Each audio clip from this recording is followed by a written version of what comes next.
Welcome to Showmance, the #1 show on YouTube doing deep dives on shows with no depth. And tonight we are covering In the City, episode 8. That's 8, in case you're not bilingual. For the people out there who like to have fun in life, do you guys remember ESPN Ocho? Ocho Cinco? No, ESPN Ocho. Oh, no.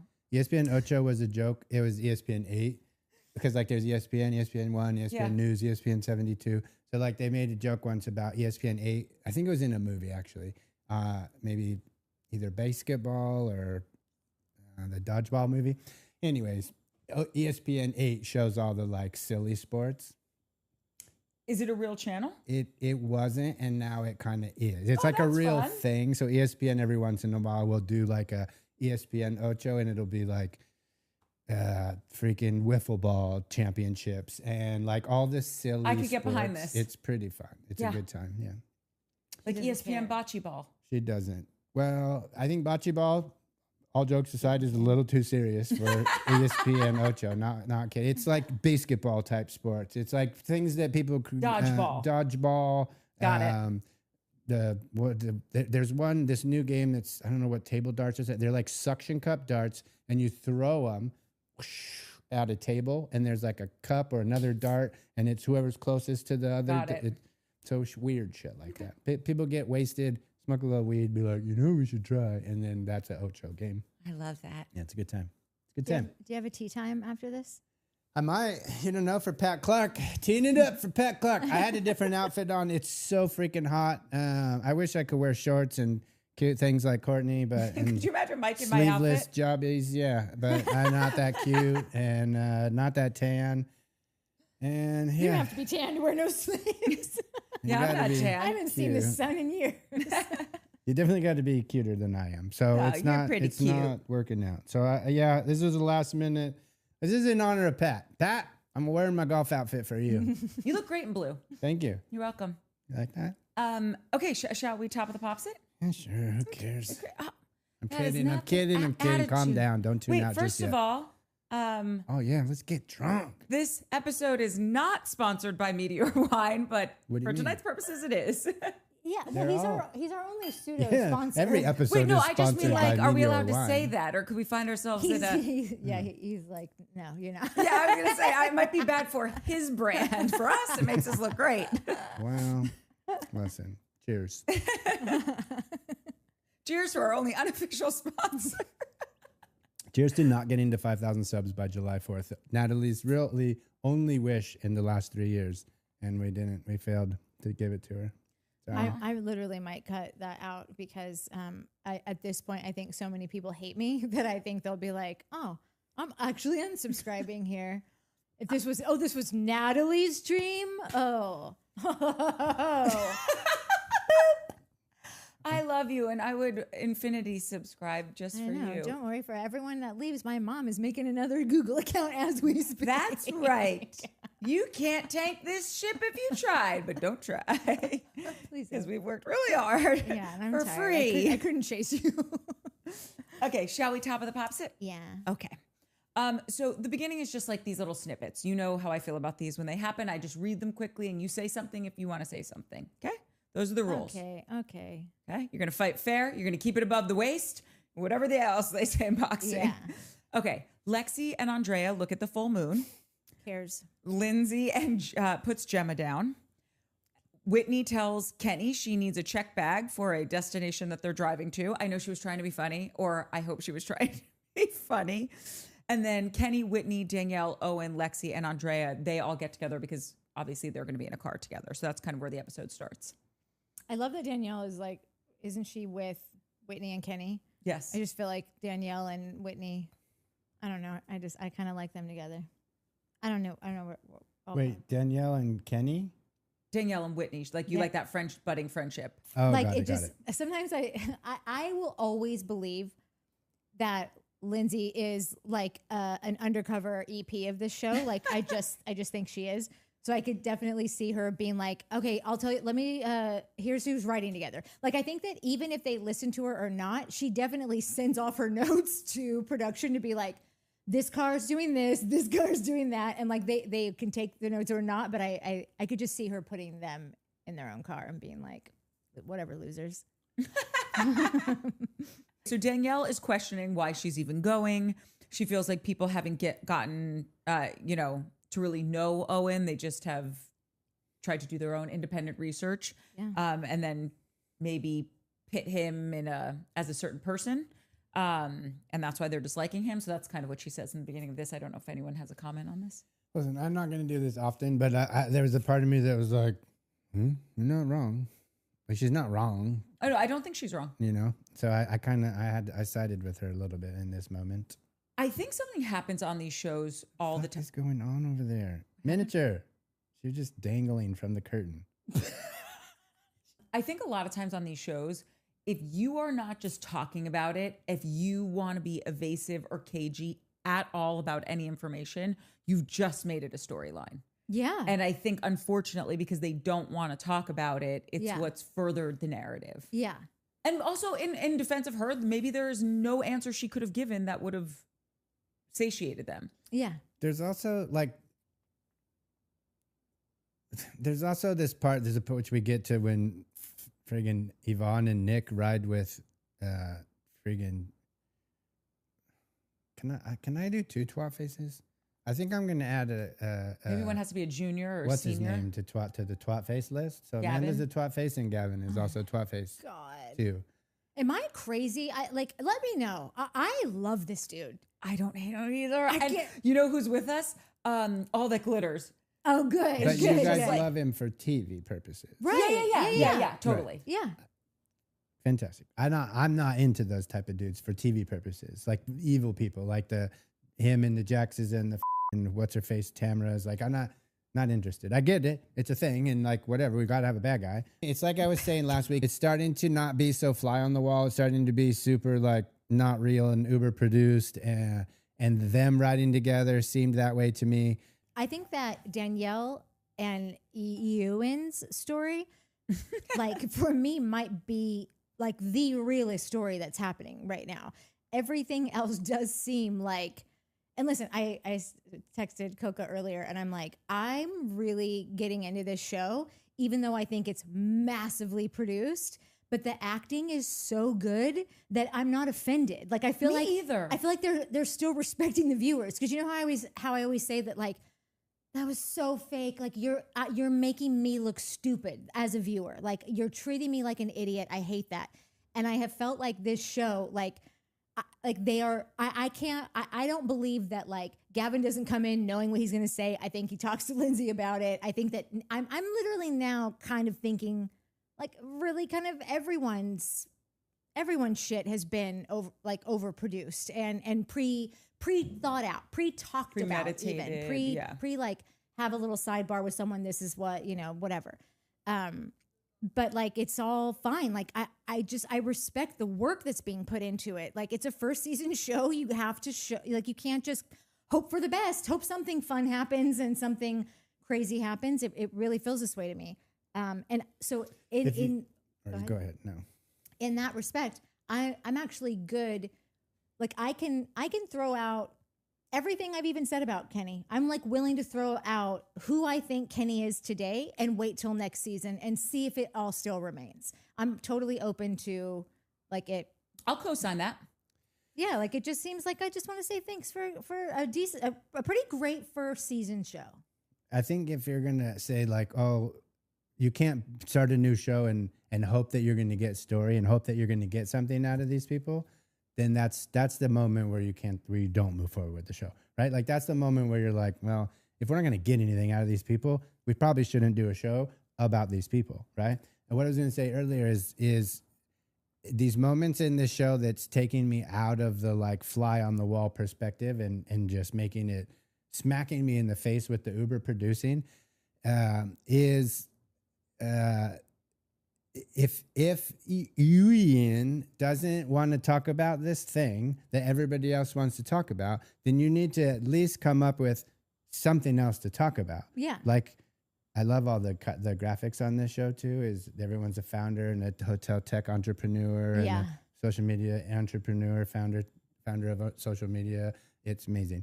But like, what is a hotel tech entrepreneur? I would love to know more about Ian's job and what he does. Also, we didn't even talk about this last week.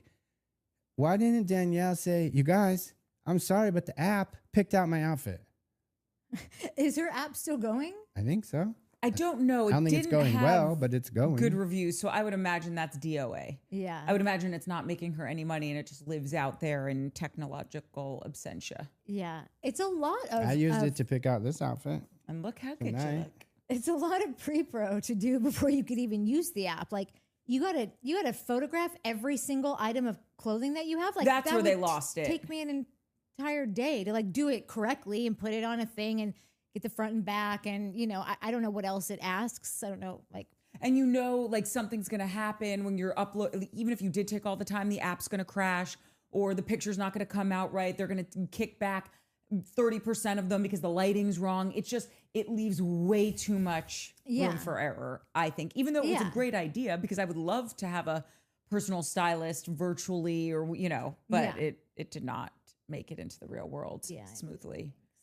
In the other car, we have a few cards going out to, where are they? New Hampshire? Freaking Connecticut. I also thought they were like going somewhere. I thought this was like a Mexico trip or something. Oh no, I thought they said it, that they were just going up the coast a little.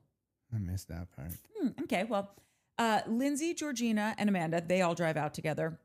And when they're, showing up to get in the car, Amanda has just brought her bag or her pocketbook because all of her other bags are in the car with her husband, who she has chosen to not drive up with. Yet she still is trying to convince us that she's doing everything to save this marriage. Yeah. Wouldn't quality time be one of those things that you would want to have to save your marriage? She said she's doing everything she can to heal the relationship because seeing how upset everyone got at the dinner over the demise of her and Kyle's relationship broke her heart. Quote, "It's sad when our shit affects other people." Excuse me? You're going to be real peeved at yourself when you fast forward your life a few months, little lady. Or also, you are clearly have never watched any, like now, did she watch any of her seasons?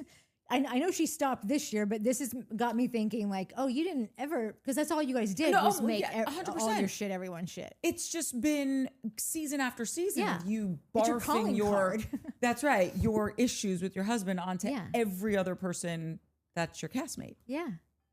I think there was getting some people kicked off because of it. And yeah. It's so odd to me how in pockets of this show, but a lot of pockets of this show, she is trying to, I don't know if it's genuine. I don't know if it's authentic to how she actually feels. But when she talks about, I don't want other people to feel bad about this, or like last episode with the dinner, she was like, Kyle and I have really made a pact to just keep our stuff, because we don't want our friends to have to deal with it.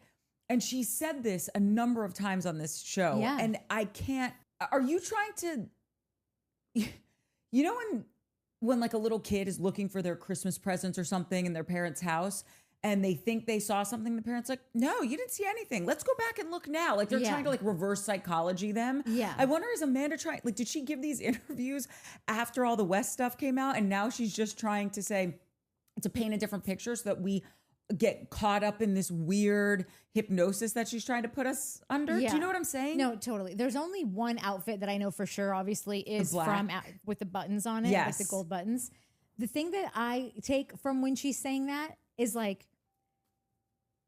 if these are interviews that were actually taken during the season before all this should happen, I think that she's trying to basically ready us to not see a lot of squabbling, because she's like, there's nothing to fight about. Like we're not together. We haven't been together for a while. So I'm just trying to, what she doesn't realize is that like, they're going to fight regardless. Like those two don't have to be together to fight. Like they are just a fighting pair of people that whenever they get into a room together, they just set each other off every single time. So it seems to me like she thought, oh, well, because everyone knows, if you've watched any of our Summer House, like I have thought that they haven't been together for quite some time. So I always take that as her trying to let the audience know that when they don't see any arguing, it's just because we're keeping it behind closed doors, not realizing that they are actually going to argue regardless, because that's just who they are. We also see Amanda's outfit, question mark. Like, Everyone else looks like a normal functioning adult. And then here's this unhoused former game hunter child in a weird camo oversized t-shirt with a long black sleeve like thermal underneath, and then a faux fur, or I'm hoping it's faux fur vest on top of it. Like, who hurt you? What is that? What are these outfits? What is this look? Everybody else in the room looks like an adult. Yeah, I don't know. Has she always done? Because I know you just rewatched Summer House. Was she like? I never thought that she had great style, but I don't remember her going so far out of her way to just do middle fingers up. Listen, she wasn't Paige, right? Yeah. But she did have a really lovely way of putting herself together. I think she definitely fell. Not prey, but you know what I mean, to some trends, like when everyone was getting the eye. Fell victim. I knew Amanda was a victim. That's good, Mike. She fell victim to some trends, like when everyone was doing the heavy eyelash extensions that look like awnings over, you know, like she had those for a while. She just did certain things that were of the moment. Yeah. I think this is what we're seeing now, where she thinks this looks great because this is what she saw on trend. Yeah. And it does not look great. No, it's Z Cavaricci's were also a trend, Amanda. I don't think everyone really was looking great when they were wearing those. No. I don't know. Okay, then we move over to Kyle's car. It's Kyle, Nick, Yvonne, and Gavin. They drive out together. And Yvonne had to be convinced by Nick to go on this trip because she was so pissed about. Real hardcore convincing. What? I'm being sarcastic. I understand. I'm sorry. I don't know who you're talking about, though. Nick and Yvonne. Oh, okay. Okay. He literally just said Nick had to convince Yvonne, and I said, yes, I'm real hardcore convincing. You know why I got confused is because you started an eye roll at the word Gavin. So then I was like, wait, convincing? Like, well, there's that too. Like, I don't understand why they're riding with Gavin. Like, it's just whatever. It doesn't because make they any like Gavin. sense. And I'm here to tell everyone that if you did not see Yvonne on Watch What Happens, they asked her, Andy said something about like, is it true that you were actually trying to get Gavin and Lindsay together? And she's like, or maybe someone said, is it me or would they make a great couple? And she goes, I'm glad that you brought that up. Interesting, because I was on a hard push for them about a year ago or whatever, last year or something, to get them together because she thinks that they're really a lot alike and they have the same background and that like it would have been a good match. And like I take Yvonne to be a very good friend to Lindsay. I don't think you're setting up your best friend with someone that is like some evil shadester, whatever. Like I have a feeling that you have got Gavin wrong in the sense that of who he is and like that he like just like I think that you think he's this evil guy. Maybe you don't enjoy like how he like just like his character or whatever, but I don't think he's some the Bernie Madoff of hospitality. Yeah. When did I call him evil? Oh, you've called Gavin evil. Or like the villain of the show. And that like, no, you've said evil for sure. Okay. After this, we go back to the girls' car. It like ping pongs back a little bit. So bear with your moderator, peeps.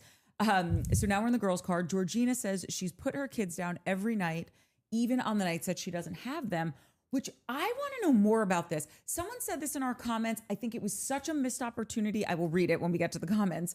I just don't know off the top of my head who said it. It was such a missed opportunity by production to not give us more of Yvonne. Maybe she's boring. I don't think she's boring. She seems like a real formidable person, especially to be on one of these shows. She does have a real relationship with a lot of them. She's smart. She has her own business. This relationship, I'm desperate to know more about. Yeah. Just the fact that she will every night when the kids are at their dad's house, go over and put them down. Tell me more. That's a lot. No, that is a lot. So it's like clearly you have a very like good working relationship with this person, or you would have opted out of that. Because I'm sure he's capable of putting the kids to bed, you know. But what, like, do they live so many close? questions. Yeah. Do they live super close? Like, is there any shot at a rekindling? Like, is there a girlfriend in the mix? Does she have to deal with this mom coming over every night? Like, yeah, I have questions too. And it's not a sustainable business plan, just so everyone knows. I'm sorry. No, I'm sorry. I can't find my emergency. What do you call it? My emotional support. Oh yeah, your emotional support lip gloss. basically, I'm just very interested in knowing why she does this. It could be a million reasons. We haven't gotten enough from her because maybe the season was filled up with all the Amanda Kyle stuff, the Kenny, his storylines, Lindsay stuff. But I really hope we get into it next season with her. Yeah, it feels like they're holding it back on purpose in a way. Totally. And like they do that. Like obviously, like she's new. I think that they put a little more stock in Yvonne and Nick, probably because they were gonna, I don't know why, but because they're a couple and couples just always get more attention. Maybe she's been friends with Lindsay for longer, so that was a thing. Yvonne, yeah. I think so. Yeah. I do think that's right. So it seems like they just sort of go, oh, we'll get to you season 2 because it's just too much to put in. And I'm here to say, no, it's not. We need more stuff all the time. There's so often that we really have to really go back and like fine tooth comb through things to just like have, oh, did you notice this? Did you notice that? Because there's not a lot of big story happening. So I can tell you as a person who has to do the fine tooth combing, as everyone here does, that we could always take more events. Yes. Yeah. Yes. We can handle it. Now we bounce over to Kyle's car, and Kyle was just saying to Yvonne that he was glad to see her there and that he was shocked that Danielle had called her a bitch. You were shocked, Kyle, because that was shocking. Like even if you thought that this was the pinkest pink in all the land, it's her third wedding dinner. Like, I don't know, even if it wasn't a wedding or wedding adjacent thing, I think maybe just show some respect for the host. I also wouldn't call anyone a bitch. That's just, unless you really peeved me. No, I know. Like, okay, I wasn't here. Was I here for the last one? Okay, I wasn't here for the last one. Let me just like put it out on the table what I think now. Like I thought that was the greatest episode of the season thus far. Like this one was pretty good too, but like that one was really good. And it is my opinion that whole thing was not, it's not staged. It's a show. So they've got to, they know where they're going today. But I just think that like the big reaction that like, I can't believe these people were such animals at this person's dinner. I think that when you have a dinner on Bravo, you know exactly what you're getting. And so but I did find Lindsay's interaction with Danielle and Danielle's side of it to Yvonne was all, I think it was the most authentic part of everything. Everything else felt very much like we knew that this was going to happen. We knew that this was coming. And so I didn't have the reaction of like, I can't believe these heathens. I just want to state that now and let everybody get all their views out right now. We bounce back to the girls' car. They bring up that Danielle and Owen are coming. And Georgina says, you know, Danielle was really a vision in white when she was at the wedding, which she did. I felt like she had like a good few quippy moments this episode, Georgina. Georgina's funny as hell. She is. I've always liked her, but this episode, she totally sold me. I was like, I want to hang out with her, and friggin' Lexi's turning me. Get out of here. Yeah. Okay, I'm interested in hearing this. We now go over to Kenny's car. Lexi asked if Danielle is going to talk to Yvonne about the whole dress thing. Danielle said she regrets how she reacted, which is good because if she didn't, I'd be a little worried. And then brings up all the Lindsay stuff saying, you know, I thought we were good, but maybe we're not good. I thought we were taking quote unquote baby steps. And it just feels like she's really digging into Owen's past. Lindsay has brought up a few times, and it gets brought up later in the episode, that she feels that that was her kind of like looking out for Danielle. And is this girl getting snowed by this guy? Everyone's going to think I'm so naive. I don't know if I'm not saying I 100% think that that's the truth, but I don't know if 25% of that isn't kind of accurate for Lindsay. Yeah, I think that Lindsay does things that she does because Lindsay's Lindsay, you know? Yeah. But like, I don't, like clearly her and Danielle are kismet to be in each other's lives forever. Totally. Like, they have been together for so long. They continue to fight like cats and dogs for so long now. And then they always seem to come back together. When they do get at the house later, Danielle comes in there like literally nothing happened. Like just the way her whole demeanor was as if it didn't happen. And I'm not saying that I don't think it really happened. Like I will be like, clearly that was staged or that was fake or whatever. Or that was just like drama for that scene. I do think that was real. I think that Danielle is on pins and needles wondering like where she is exactly is at with Lindsay, but she knows it's going to be fine. So she just I just see that interaction as like they're like sisters at this point. Girl, get out of my head. I was literally thinking the same thing, because when you have a sister, and I don't know if it's the same for brothers, but when you have a sister, you could be truly strangling them. Yeah. And in that moment, you're thinking, this will pass. It's fine. Yeah, we have dinner at 6. Yeah. It's just, you could be in the deepest fight that even lasts a year. Yeah. But you still, and God willing, nothing happens to anyone in that year. But I'll never forget my grandmother and her sister. They were both well into their 90s when they crossed over. And my grandmother would still hang up the phone on her sister if she did something that annoyed her, or they were bringing up an argument about a shirt that my Aunt Lee took from my grandma and she never ironed it before she put it back in her closet. And they would still hang up on each other. And I looked at my grandmother one day and I said, that could be it. Yeah. That's the final disconnection. Why are you still doing that? She's like, because she's wrong and I'm pissed at her. And I'm just thinking, that's what sisters do. Yeah. And by the way, they did talk again. No, probably easily. Yeah. Like nothing. That kind of passion keeps you alive a long time. Yeah. Another thing I want to say also, I feel like I have a lot of disclaimers at the top because I wasn't here for the last episode. Lindsay did a lot of old Lindsaying this episode. And like, I had to there are things that she did that like before I started liking, or before Lindsay got pregnant. Yeah. I would have been like, I'm not like seething because my eyes would have been rolled into the back of my head. I would have been just like, oh my God, shut up. Totally. Lindsay, And like, I really there were moments that I thought she could have done things better, but I just want to let everyone know now I think it's official. I'm a convert. And because it just didn't hit me at all the same way that it used to. I understand her now. And you're talking about this episode 8, not the dinner episode. Yes. I mean, even like all of them, really. Totally. But even this was her Lindsaying moments, I thought, with just how she deals with things later on. Okay. And I just was like, I kind of get it. When I never would have been. Ever. Same. I'm a full convert. I don't care. I know our this chapter of Lindsay Hood is flawed. Yeah. But I'm here for it. I like her. Yeah, I do too. I spent 9 years. I was going to say 8.5 to 9 years really on the other side of things. Yeah. This girl could not win me over for love or money. And she didn't try. Believe. Yeah. And now I just. Yeah. I get it. I do not feel that way. I am shocked and appalled. The reason that all of that got brought up is because I was saying with Lindsay, there is a part of me that does believe, even if it's 25%, that she wants to figure out who this Owen guy is, because she might want to figure it out because maybe she's just like, no, I know it all. Yeah. And I think this guy's a scumbag and I'm going to prove you wrong because you kept saying that Carl wasn't the guy for me and we were moving too quickly. Yeah. And you got to revel and relish the being right. Yeah. About that, right? So maybe she wants to have that moment, right? Yeah.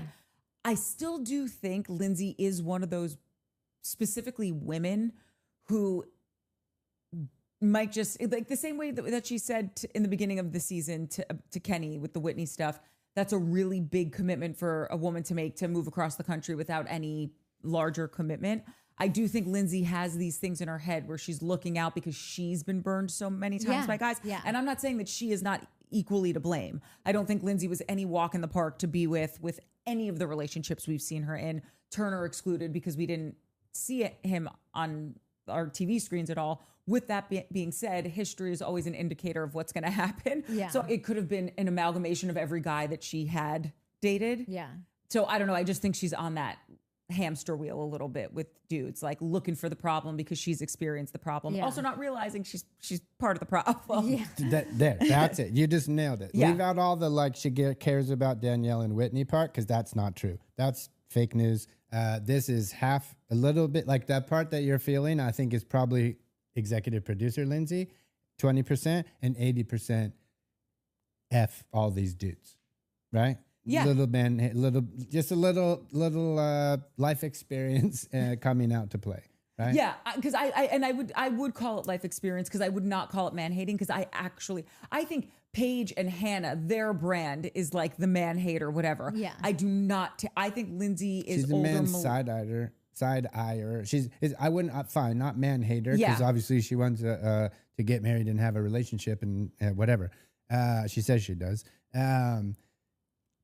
But she does all these other things and kind of shits on dudes a lot. And like, if she hadn't done to Kenny the same thing that she's doing to Ian, then I would be like, oh, maybe she does care about Danielle. But the fact that she did it to him and she didn't even know Whitney makes me feel like, oh, you're just, this is a you thing, right? Which it was, which is what Kenny said back then. This seems like a you thing. And she's like, oh, she freaked out. Because it is. It's a you thing. It's you haven't come to terms with the fact that you haven't been able to have a successful, lasting relationship for whatever reason. The last few dudes have left you, so that's triggering your abandonment thing.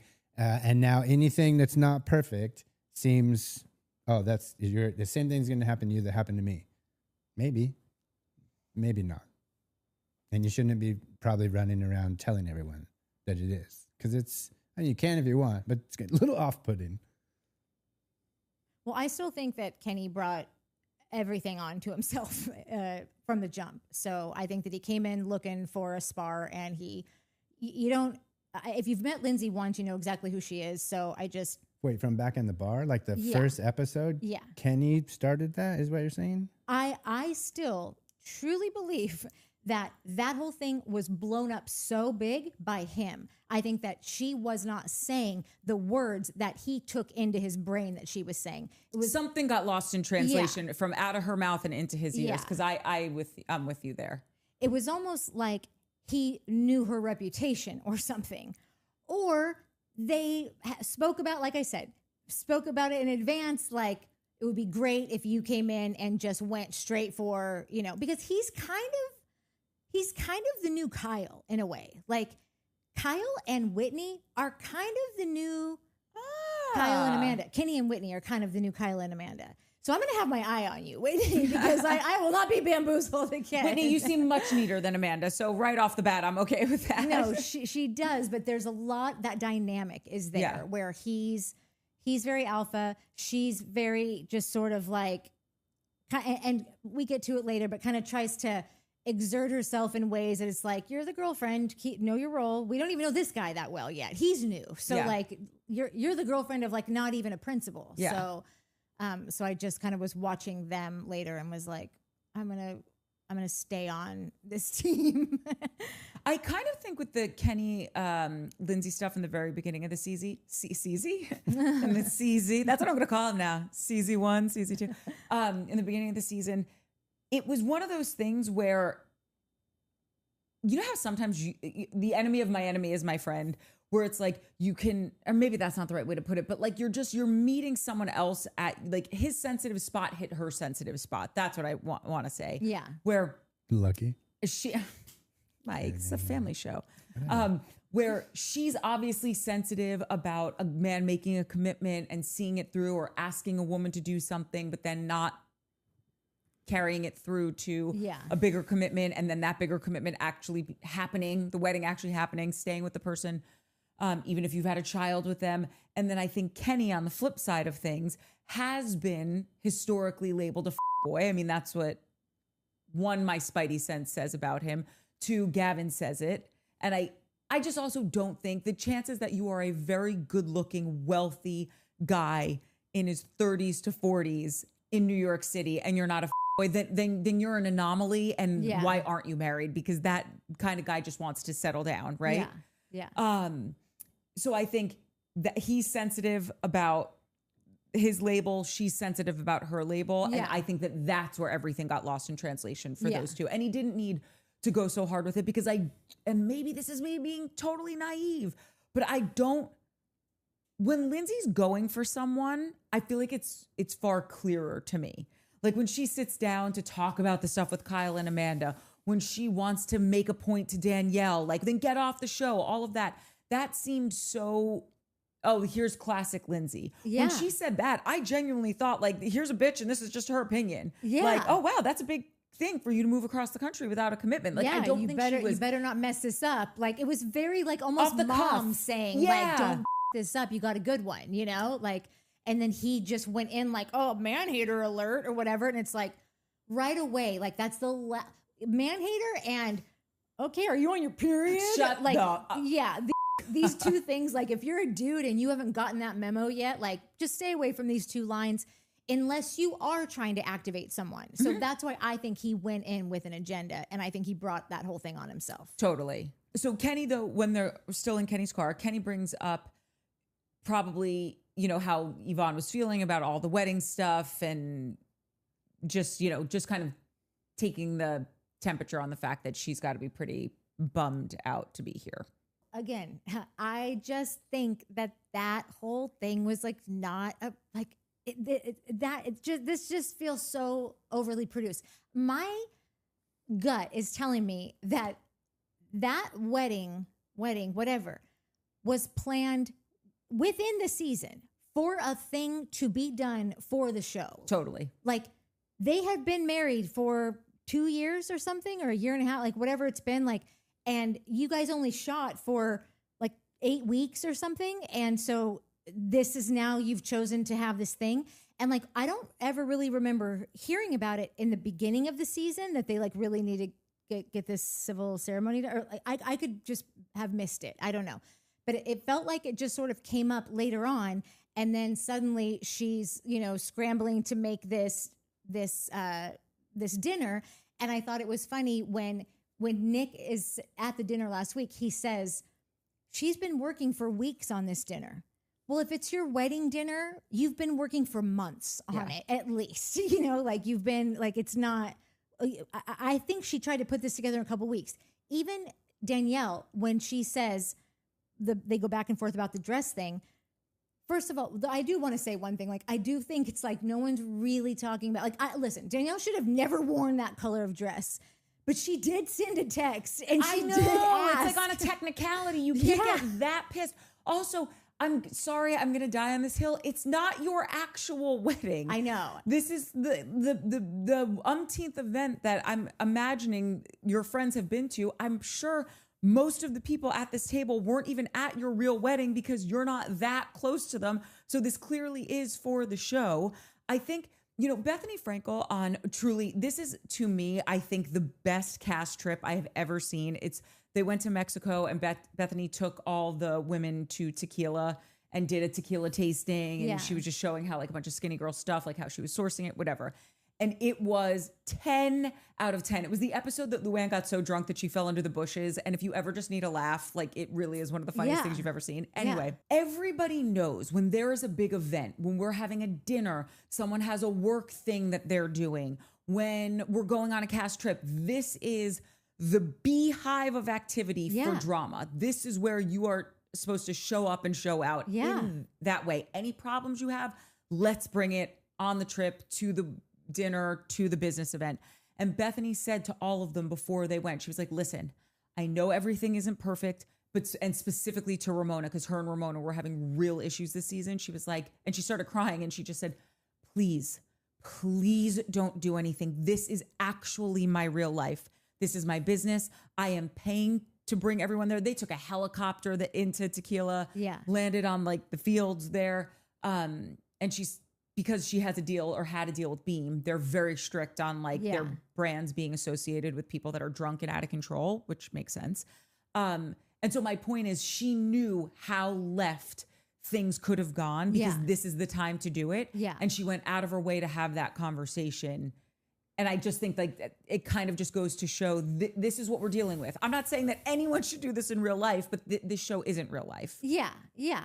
And I'll keep saying it over and over again. It is still the first season of a show. Like there's just so many things that have to happen to get people really like hooked on like a person or a situation or a like to just get them missing it because it's over after next week, you know? And so Danielle says, I texted you this dress. I didn't even want to wear it, but like, you know, I didn't have any time to get anything else. If it was planned any more than a week or two in advance, then like you would have time to find another outfit. And so just those things told me that like this was an idea that was thrown in the pot, whether it was by production or by her or by Lindsay or whatever, to do this. And the dinner table takedown is everything on these shows. So like it's hard for me to just take a bunch of the shit seriously. But like I already said, I did take Danielle seriously. I think it's because we have caught her in this time where she is in this romance with this dude who is still married, and there's tabloid things going on around it. I don't know how much Lindsay and her had really spoken during that off time. It almost kind of seems like they didn't. Like I kind of do believe that like we are watching them reunite after a stretch of time of not being together. So I don't even know if she was brought in on the conversations that like a Gavin or Yvonne and Georgina would be, you know, with those like kinds of like, here's what we're going to do. We're going to talk about and whatever. So Danielle is acting extremely authentic to me in all of this. Yeah, and just we don't need to belabor the whole dress thing, but as you were saying all of this, because I heard her say that also, just basically this is all I had time to find. Yeah. I had to go to a wedding that was in a specific location. I knew it was going to be really cold at night, but I also knew it was going to be a very beautiful setting. So it's not like I'm throwing on some clunky jacket over it. Yeah. I also had to pack it so it couldn't be too big. I couldn't bring an extra jacket. Like there was a myriad of things around. It had to be a specific color. It couldn't be black. And I went shopping. I think I may have spent 2 days. That's all. And by the way, that's a lot. I don't go shopping like that. I don't spend an entire day dedicated to shopping. I will at some point in my life, but not today. And I remember I ended up calling a friend of mine just saying, hey, I remember you had this red dress that I borrowed a long time ago. If you still have it, can I borrow it? And that's what I wore. I spent 2 full days shopping, still couldn't find anything, borrowed something from a friend. And thank God I loved how it looked on me. But you also have to remember, they're filming. Yeah. So you can't just like, have I worn this before? Do I think I look, lumpy and bumpy and whatever? Is it going to play on camera? Yes. And so I think, and again, I'm not a Danielle apologist. I've been in this. I was talking about it last week. Like, and I get that my dress that you showed last week was not the same at all. But I have been to so many weddings. I've been in so many weddings that at a certain point you have dress fatigue.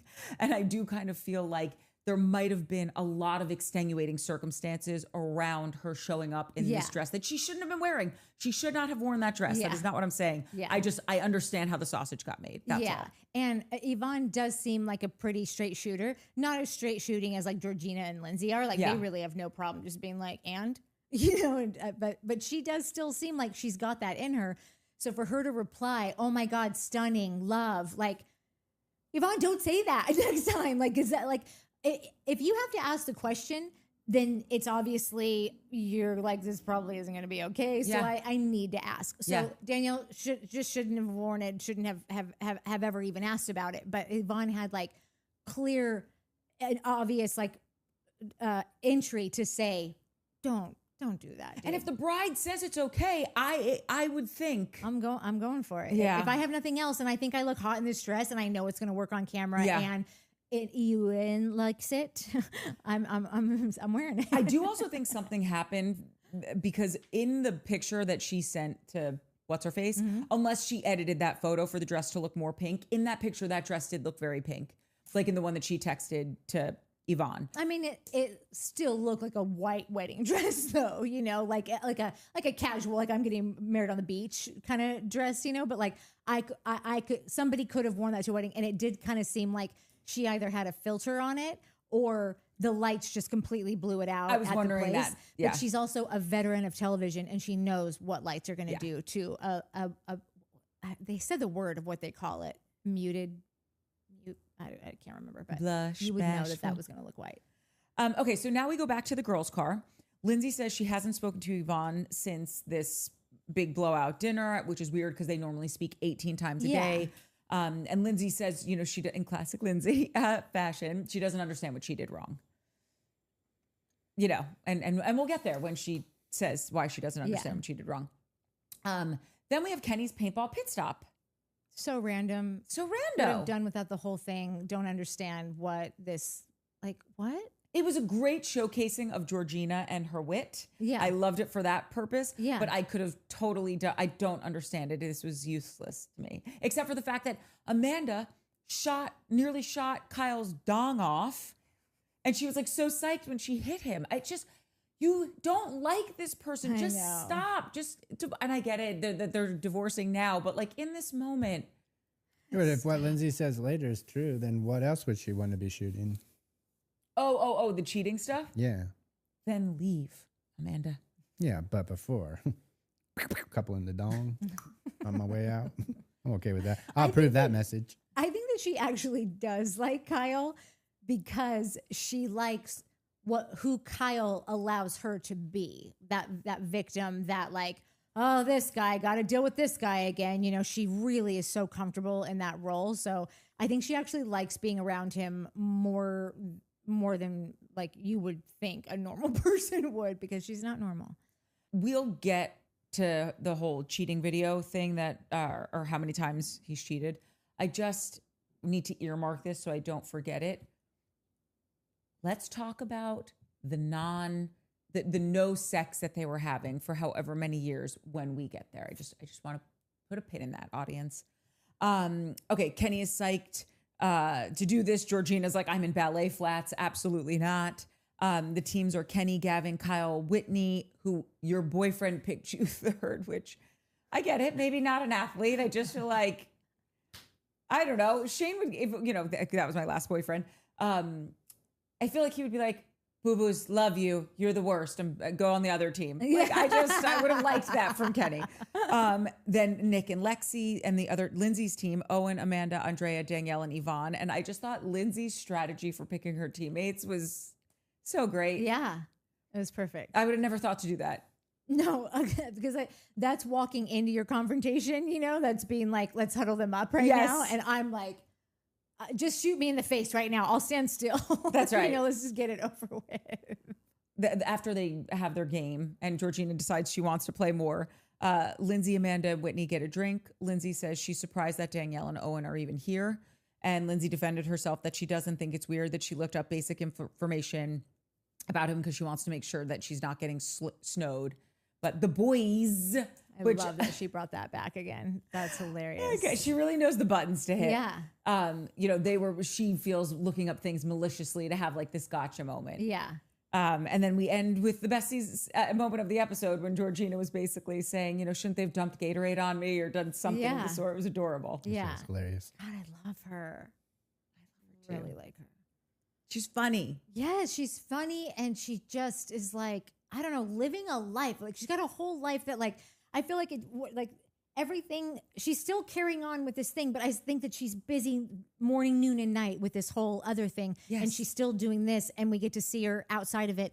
And there's something about her that like when we do get into talking about the mom cards and whatever, like I think that they might both play it, but in such different ways. And like being a person who doesn't have kids, like I would just so enjoy the way that we've talked about this before. The way that Georgina does motherhood, like would give me a sense of relief to be to be hanging out with them a lot, because I would just be like, she doesn't seem to give a shit, but gives a shit about what she should, but like is not sweating the small stuff. Totally. So I appreciate that. I also will be so curious next season if we get any of this, because listen, to go over to your ex's house and do the whole bath or bedtime routine, I'm assuming that includes a bath and reading a book and all of that.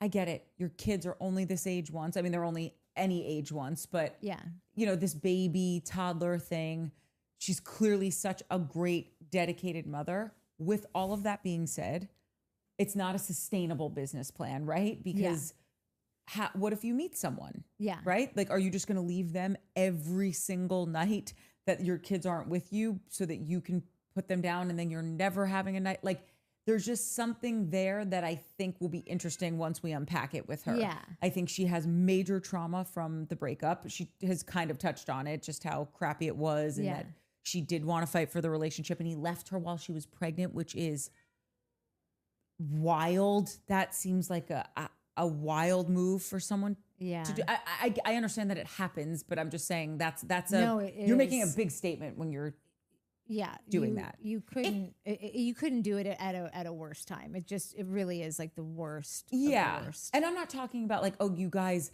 it was a one night stand and like we tried to make it work and 6 months into the pregnancy. No, they were together for years. Yeah. Were they married? I don't know. Oh yeah, I don't know either. I feel like some people have asked that. We've questioned that, but we haven't gotten that answer yet. But anyway, all of this stuff, I'm just really excited that we will hopefully be unpacking it in season 2. How do you spend that much time with Georgina and not just ask her to come home? Like you're still seeing her every night and she is mothering your kids and she's so cool and she's so cute and like clearly makes money. And like, I just, how do you, it's one thing like you break up and then it's like, okay, we just don't see each other. So like, I don't have to be reminded of like how fantastic you are, but like you're seeing her every night and you're still not begging her. Like, let's try, or maybe, you know what? Maybe he is. And maybe she says no. We don't know. We don't know. You know how she said that she wanted the relationship to work? Yeah. I do wonder if it is that part. This is why I want to know. This is why I keep saying it. It begs so many questions. Yeah. Is she doing this every night so that you remember how amazing she is? Because remember she said I wanted to force move.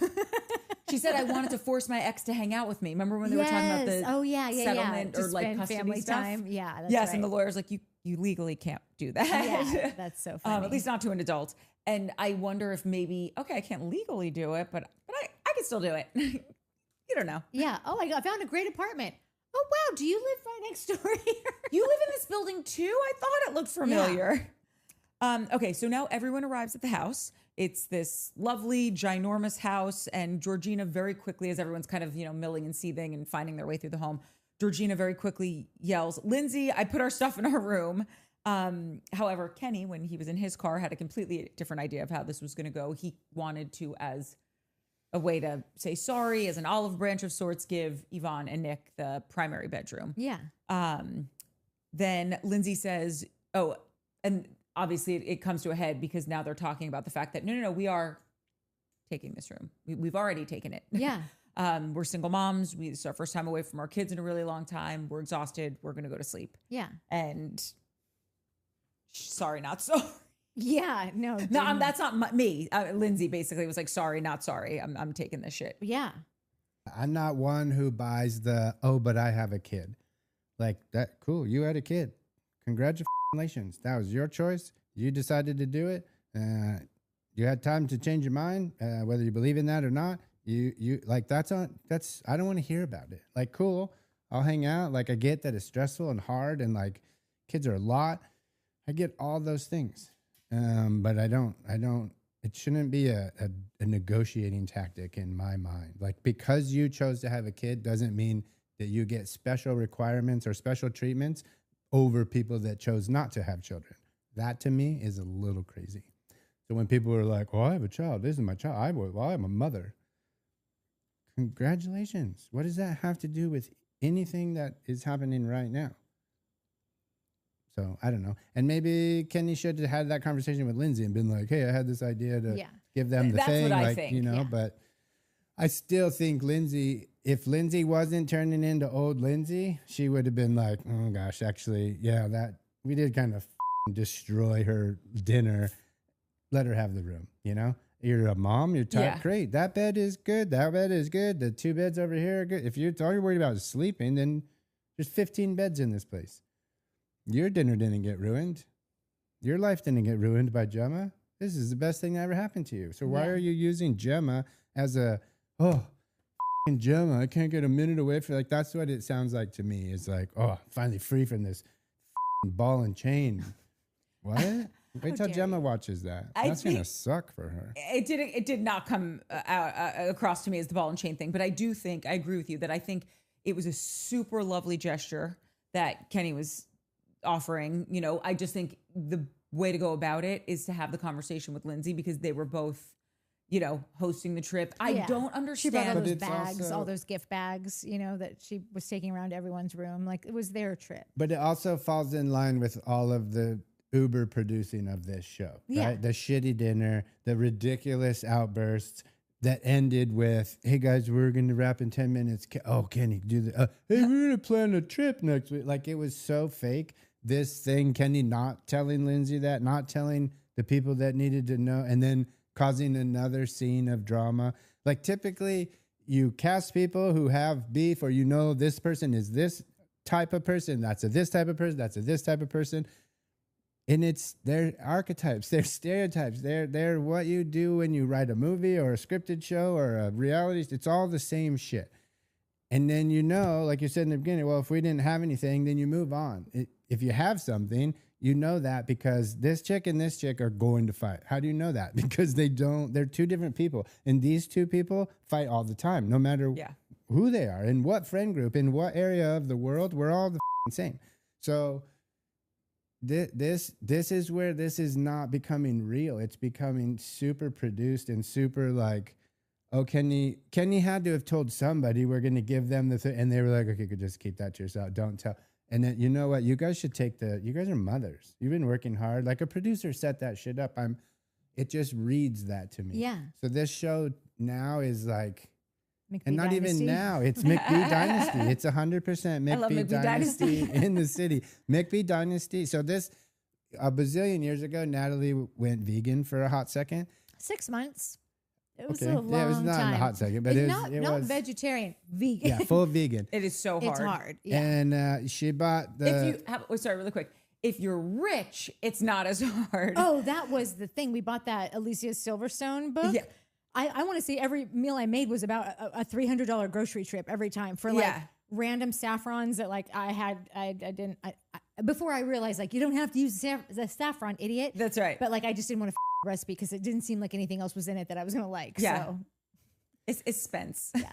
She'd be like, oh, it's veganese. It's soysage. It's this. It's the vegan version of this. And she'd be like, we got to try it. And we'd try it. And mostly me, I'd be like, that's not sausage. I'm not eating that shit. That's not mayonnaise. I'm not eating that. I'm not eating. That's not what that. It's not that. It's not that. And one day, I think it was Dan Ellswick, who I've talked about on this show, who's a vegan. And him and I talk about whether you should eat cows or not all the time when we work together.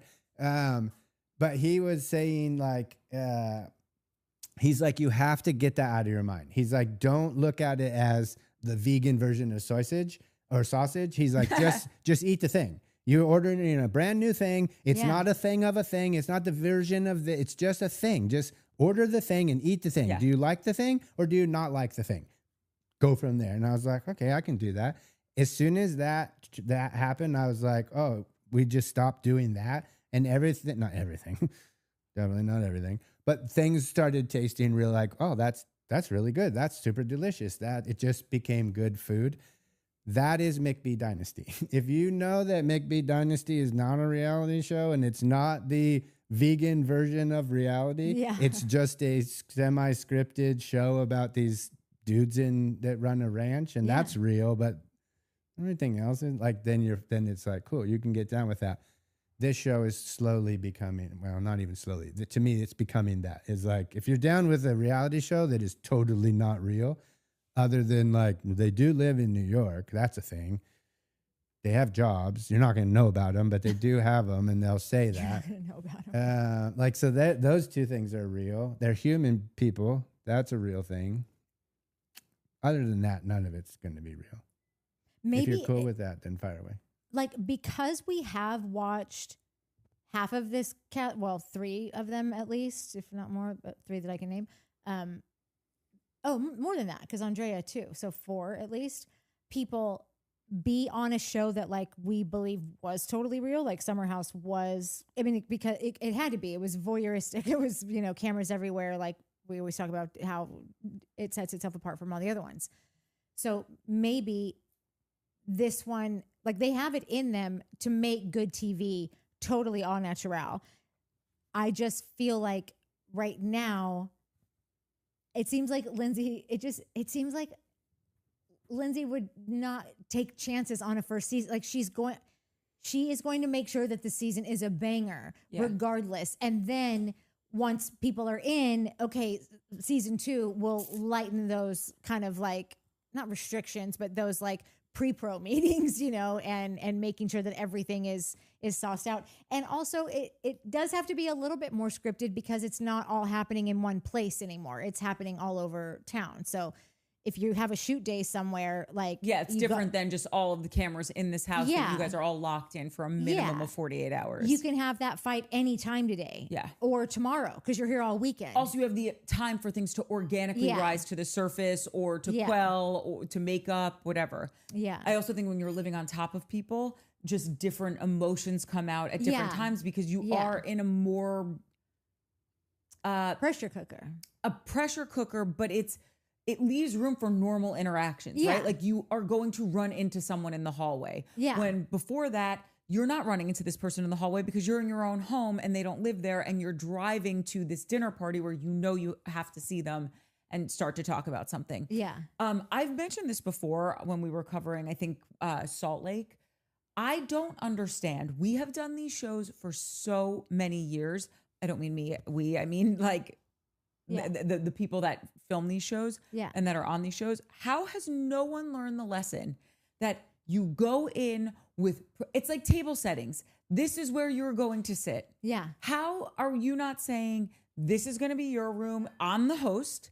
I'm in charge of this trip. You're sleeping here. You're sleeping there. It happens on every housewife show where people, especially with Ramona in New York, she would be like a heathen trying to get the best room. I just don't understand. Just prepare and tell people, put cute little embroidered something, engraved something. The Urban and the Mystic, we've got all your engraving needs covered. Like, then you can't have the 6-minute fight of who's in what room. And I said that she can have saying they're not allowed. It's such a layup. Yeah, these are the things that are produced. Like, you can get people that this personality and this personality, oil and water, they're not going to mix. It's going to take one thing to blow them off, right? Or set them off, rather. And so we're going to put them, and then we're going to do the one thing, and they're going to blow up, and we're going to get a whole thing out of it, right? And then there's big things, and then there's little things. Little things are, cast trip. What about who's getting what? Just don't worry. We'll figure it out when we get there. It's almost like it might be in your contract, like you are not allowed to discuss. That's my question. Are they allowed to say you can't do that? Because there have been some trips. I mean, they couldn't, because obviously these people are all friends. So it's like they are easily could call each other and be like, just so you know. But it also depends on that thing that we talk about all the time. Like with Summer House is a perfect example. Summer House, and people are going to be like, all these things are happening. Everyone lives a life. Not everyone's life is filmed. Some people in their life go do a really cool thing every summer, i.e. rent a house with their friends, right? So that was already a thing that was happening, and producers decided to go film it with these kids, and that's how you got Summer House. So again, they pay for the house, they pay for their food. Like what cameras are not, you guys are already, you're going to be here regardless, right? We're just licensing this time of your lives to make a story out of it. With shows like In the City, where it's less a thing that's happening already. It's more of we're going to produce your lives and follow along on your lives. Then the cast trips and shit like that are produced and aren't so much like, what groups of friends are going on the amount of trips other than housewives, ladies who have money. But like friends don't go on crazy trips like that. Most friend groups. Yeah. So that's just it's a thing. It's a tactic. It's a way to cause stress, travel, packing, airlines, flights, hotels, rooms, who gets what, who's sleeping where, who's gonna but there's so many things in there to set people off. Absolutely. And for the most part, I get all of that whole construct. I think where I always thought they were maybe the castmates were in charge of things was in the area of rooming. I thought you were able to say, if I'm the host, I'm going to put these two together and they're going to go in this room. These people are married, they're going to go in this room. I thought you had jurisdiction to do that, but maybe you don't. You should be able to in that respect, because I don't know. It really sets the tone of the trip a lot of times. Like if that's your beef with someone and someone swoops in on something that you're like, it's like if no one is allowed to claim anything and it just sort of has to be like the way that it shakes out is the way that it shakes out. Like there is no like, this host gets to do whatever they want to do. I feel like sometimes the hosts do. Housewives hosts do a little bit more. Like the host usually will take the primary. It's the rest of it. If there's a second primary or if there's a second best room that also has a sitting area or whatever. There's a lot of housewives trips where they have set the rooms. That's why I'm wondering, is, to Mike's point, like, is this a production choice where they say It feels you're not going to be yeah. able to do any of that? Like, you get to the house and Yeah. everyone just has to, fight for where they want to be. Yeah, that's what it feels like, because there's just no way that they haven't thought in advance of like, I don't want to deal with this again. Like, Craig like wears it on his sleeve when they go to places and he doesn't get to like have the room that he wants or whatever. He's such a baby about it. Oh, yeah. He's just like, it sets him off in a way where like the rest of that day, you don't really know how the rest of this day is going to go because Craig didn't get to have the thing that he wanted, that he feels like I'm this old. I've been on this show for this long. I make this amount of money. I don't do this in anywhere in my life ever. I choose these things. And now like it's being taken from me and he like cannot sit with that. Yeah. And I feel like there's got to be some other people. Like, I know that I wouldn't want to just, because I'm not going to fight with people. But if I feel like this person's just always swooping in and always got there and trying to race in and whatever, like that's so annoying to me. And then I'm just irritated at you. And then like, I'm just going to act a little like it could just be like a 4 to 5 hour stretch of time that I'm just like, I'm not with you, Or you know what it would do for me? I would be cool. Clearly, we've all seen the Wes Wilson breakdown I had. I'm cool until I'm not. Yeah. So I would just be, now I'm not chill anymore. I'm simmering, right? Yeah. And then the next thing you do, now I'm boiling a little bit, but I'm still trying to keep the lid on. Yeah. And then the next thing you do could be completely not even in the top 10 of the most annoying things you've done. But my fork off the table. But I'm just like, let me tell you another thing. Like, it would just set me off in a way, and that is, I guess, the producing that they're trying to do. Yeah. The other thing in regard to Lindsay being the secret EP is maybe Lindsay did know that. Maybe Kenny did say that to her, and maybe she was like, and her and Yvonne, she told Yvonne, or they told Yvonne, or something, Yeah. And she took because like it doesn't make sense that like there's not a ton of people that would do that. Like, there's a ton of, and I'm gonna go back on the mom thing. There's plenty of moms, and I kind of would have been like, I don't want to hear that I'm a mom and that's my excuse. That being said, I would probably be like, well, she's a mom. Let her have I would say it. It's okay for me to say it. Right, I don't want you to tell me. Yeah. But like, so I probably would have done that. But I also think like if any other two moms were in there, we're in the exact same scenario where we all just destroyed this person's fake wedding, whatever you want to call it, right? We ruined it. So they should at least have the first pick. I bet you Nick and Yvonne wouldn't have picked that room. I bet you Nick and Yvonne would have been like, oh my God, you guys are so sweet. You guys are moms. You take that room. You first, you know what I mean? Maybe. But the fact that Lindsay said no, Yvonne said, or Georgina said no, which she doesn't seem like somebody who's going to be a dick like that. So they both doubled down on it. They giggled about it. Lindsay stormed off. Again, just makes me think like this was stacked upon stacked upon stacked of guaranteed story beats, and arguments and fights. And Lindsay knew that her and Yvonne were going to talk later. So it was just going to add a little more sauce to that conversation that they were going to have. Yeah. Again, though, it's so obvious. It's too obvious, and it's taking me out of being a fly on the wall of watching these people's lives, who are people that I've enjoyed for 10 years. It usually does me too. Me too. I'm like questioning myself. I'm literally, that's why I texted Christina. I'm like, I don't, like, there's just something different about this time. Yeah. I always feel insulted. I always feel like this is so stupid. The story's not even that good. So the fact that I know you're lying on a lazy bitch story anyways is like a double wham of just like, insulting what are we doing me. here? And now we have to do a show about it for 3 hours, and like, so it's just like, how dare you? This is different.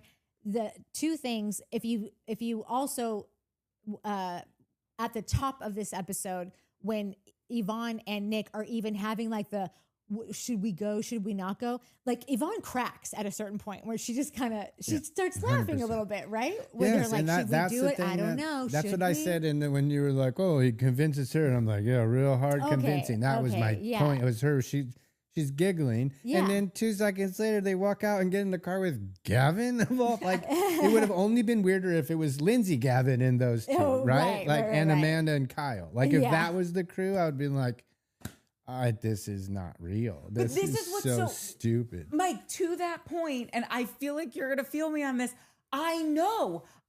It's like, I don't really eat processed foods, right? But sometimes you got some real good Doritos in front of me and I'm hungry enough and I'm eating it and I'm enjoying it. Like it is the nectar of the gods. Like I'm at the French Laundry and Thomas Keller has walked me through his personal garden to create this salad that I'm eating. Okay. I should be annoyed that I'm getting this much joy from this crap because I don't eat crap. But I love it. I'm lapping it up. Give me another bag. Like I like it. And I also don't hate Gavin. Like, and in any other world, Gavin would be persona non grata for me. If Gavin was on the Valley, I would be, what's the opposite of Party of Schwartz? Eviction of Gavin? Like it would annoy me so much. For whatever reason, I am in La La Land with this show and I'm just enjoying it. And I know I shouldn't. I know it's processed food. Totally. And then the other thing, okay, just one other thing I want to add about like just this room thing. If you got to look at it also like the two principals, and I maybe would include Carl in this, I don't know, but like Kyle and Lindsay started Summer House. Like I know it was Kyle's house or whatever, but like if there was a secondary person there or that could be the lead of that show, I mean, Lindsay just really established herself like from the jump. She was there every weekend. She was calling shots all the time, even if like nobody paid attention or like listened to the shots called or whatever. I'm sorry, did you say she was one of the people that started the show? Yeah. Yes, 100%. Yeah.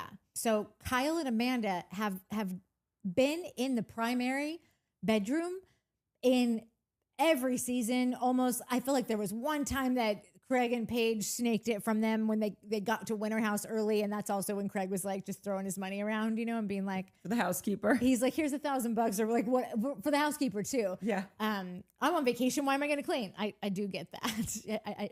I do. Craig does not do these things well in real time, but like I do understand that concept. But I think he just felt like he could just throw $1,000 at Kyle and Kyle would be cool with like spending Winter House in a queen bed, you know, downstairs, like not, because I feel like everybody else had already taken all like the secondary best rooms. And so anyway, Lindsay this is her shot. She's got to claim the primary. It's a pecking order. There's precedent to be set on this day. And I think that she gets that. And that, like, I thought it was so funny that Kyle was like nowhere to even be seen during this like rooming conversation in the beginning, which is so not Kyle. Like Kyle, I think knows like, yeah, I get it. I'm been demoted. You know, I don't have Kyle's also not Kyle right now, right? Like he has just had the snot kicked out of him and he's not performing at peak Kyle. No, so I think that's why he's nowhere to be found. And I think your theory is dead on accurate because if you go in the mind of someone like a Lindsay, okay, we're not saying this is right, but I think that this is what a Lindsay's thinking. You're rolling into this house with vets and newbies. Yeah. She's a vet. Amanda and Kyle are still one person, but they're down and out because their relationship's falling apart. Yeah. So it's really her. Yeah. And there's no way she's thinking, I'm going to let a newbie have this master suite. That's very interesting, Natalie. Yeah. There's just something about Lindsay finally because as long as Kyle was around and married, she was just never going to get that room. Yeah. It also seemed like the only other people that were able to snake Kyle and Amanda on something, I feel like one year Sierra and Paige were like, we're taking it. I don't give a fuck. And like they had just established themselves. Enough years had gone by and they became fan favorites. And so like they knew, but it took that confidence to like get them to be able to do that. And so now Lindsay is like, there's no way in hell that I'm not getting the first cast trip, the room that I want, and everyone needs to recognize that like none of you would be here without me. That's just right. So, and they wouldn't be. It's just love or hate Lindsay. This network, I think, entrusted Lindsay to get it done because she would get it done. Fine with all of that, and love that she did, and totally believe that that is the case. Don't act like that, though. Like Lindsay, just so off-putting to like. You know, just be that dick. Isn't that a part of it though? To be like, you got to learn now. You want to argue? It's not. There is no argument. That's my room, and you can suck a dick. No, just the whole like because like when you're like, oh, she's she put this thing together, and none of you would be here without her, and she's letting them know that in not so many words. That's what I'm saying. I don't need that part. Yes, you did. Okay. Don't like if you're gonna throw that, like, just like, I don't care that you are the guy. Don't tell me you're the guy. Just be the guy. It's a part of being it's setting the precedent now. It's like it's firing a kid on the first day who's never really going to work there, so that everybody would see that it's the first season. It's the first cast trip of this brand new show that she is now taking the lead on because Kyle is a wounded bird. Incapacitated. Yeah, Kyle's got a wrap around his feathers, you know. It is a little ironic that she's taking the lead finally with her best girlfriend, her best mom friend. Like she's not doing it with a dude like she always wanted to. Well, Kenny's the one that tried to put this in motion, which I think, you know, again, we can talk this whole thing, but we can also all go back to the fact that, like, I bet that Lindsay and Kenny had a conversation before this, because that is just what this show is. That's the whole vibe of this show, that it's all very pre-done for your viewing pleasure. Thank you. For your consideration. Yeah. Say please and thank you, Lindsay. I do. Okay. After this, Whitney and Lexi have their chat. Silly hoe. Whitney says it would have been such a low lift to give Yvonne and Nick the room. I don't know why Lindsay didn't do it. And furthermore, Lindsay's always playing the single mom card, which is a whole other thing to get into.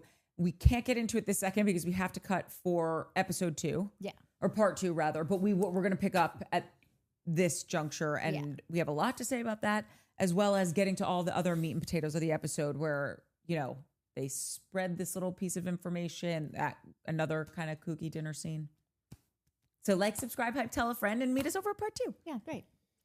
Also, I saw in the comments the other day, someone's like, oh, wait, they said there was part 2, but where is part 2? Sometimes part 2 takes a second to get out. So just bear with us, but it will always be out. Yeah, we split them up so you can get something as fast as you can, because tomorrow we'll shoot the Valley. So I've got to edit before we start doing that, and then that way that can get out. And all that. That's why we do the method to the madness. Yeah. Okay, love you. Bye. Bye.